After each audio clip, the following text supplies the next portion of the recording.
Здравейте, мили хора! Предлагам ви едно кратко сутрешно разтягане преди начало на вашата практика. Започваме като усукваме тялото, разпервайки ръце в страни.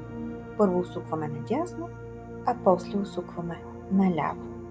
Ръцете са на нивото на раменете. След това преминаваме в кактус ръце, можем да редуваме няколко пъти. Навеждаме, като тук ходилата са успоредни, коленете може да са свити. Разгъваме наполовина и след това отново отпускаме. Вдишваме, изправяме тялото, събираме длани над главата. Хващаме с лява ръка дясна китка и разтягаме в противоположна посока. След това сменяме ръцете и отново разтягаме. Така че да отворим пространство в гръдния кош.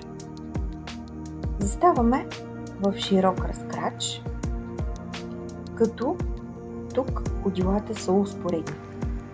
Сключваме пръсти зад опашната кост и навеждаме, като максимално изтегляме ръцете напред и нагоре, стремейки се да стигнат към главата.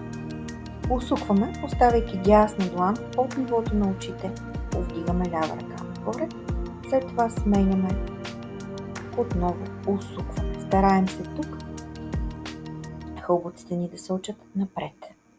Преминаваме с кандасана. Редуваме първо десен крак, свито коляно, изпъваме левия крак.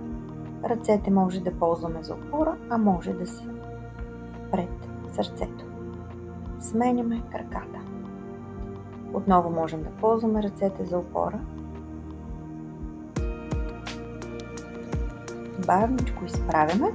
Отново заставаме в широк разкрач, постепенно събираме ходилата и преминаваме в маласана или поза венец. Събираме длани пред сърцето и помагаме с лакти да разтворим коленете.